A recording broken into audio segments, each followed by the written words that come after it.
This video was sponsored by Made In. Okay, so you finally decided on what to make for dinner, but now you're faced with another decision.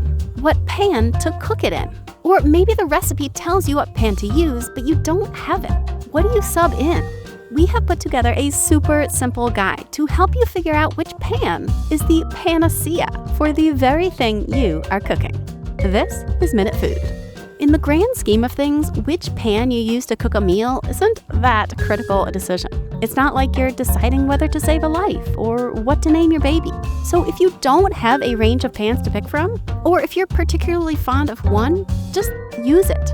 Your dinner will almost certainly be fine. But different types of cookware do have different strengths and weaknesses. That's why it pays to have at least a few different options if possible, and why it's worth at least considering which one is best suited to whatever it is you're making. Here, we're going to consider 4 common types of cookware: stainless steel, carbon steel, cast iron, and enameled cast iron. Yes, I am purposefully excluding non-stick. Teflon and other PFAS-containing products are a no-go for me. And although there are good non-stick alternatives available, for most purposes, I just think there are better options out there. So you've got a meal picked out, right? We're gonna boil this down to 3 main criteria, basically questions to ask yourself about it.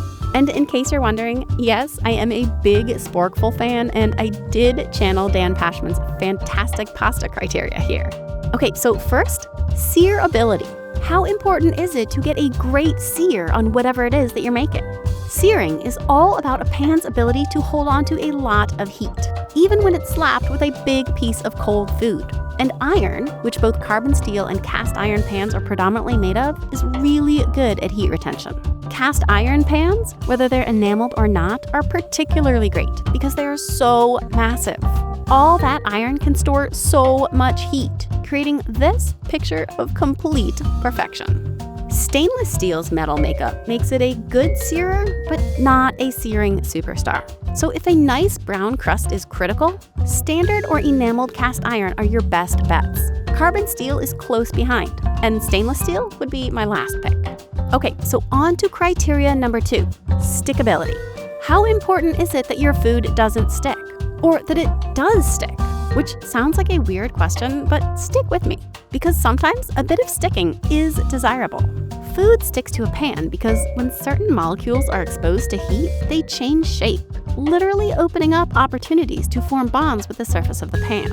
Protein and sugar-packed foods are particularly likely to undergo these changes, and therefore to stick. The pan matters too, because what it's made of determines the likelihood of forming those bonds. Standard cast iron and carbon steel, assuming you've seasoned and cared for them properly, are pretty stick resistant because their seasoning layers are made up of polymerized oil, which isn't keen to bond with food molecules.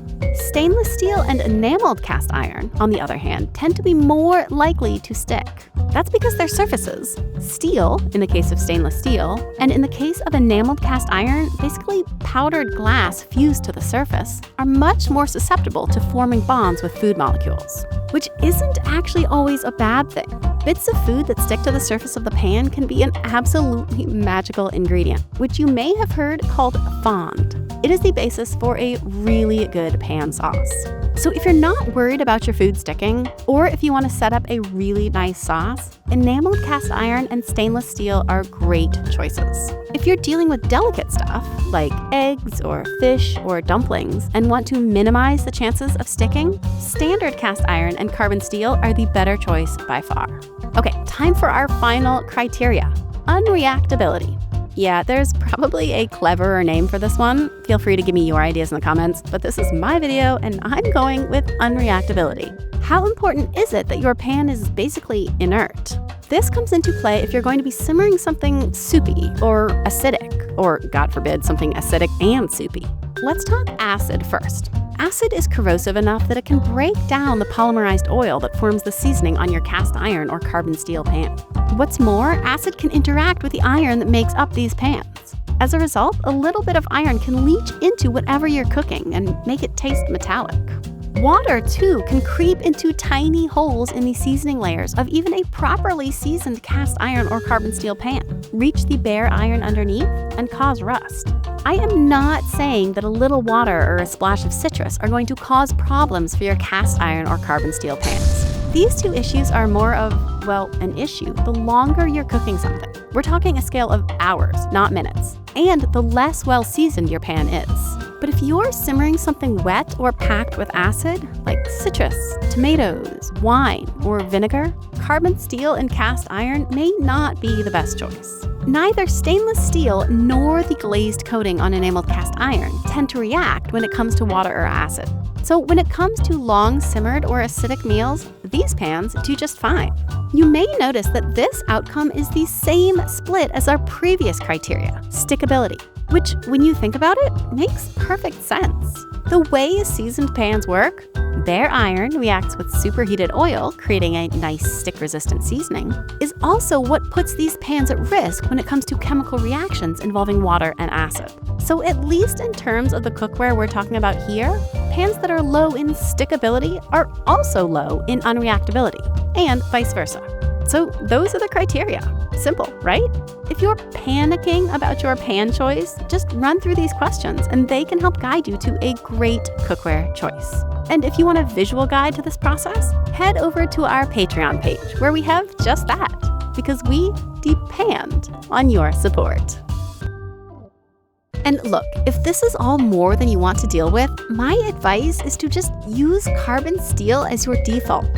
I've said it before and I will say it again here. I think carbon steel is the perfect hybrid between stainless steel and cast iron that works well for almost any application. They are the go-to pans in my house. And if you're looking for a great brand to try, check out Made In, the fantastic sponsor of this video.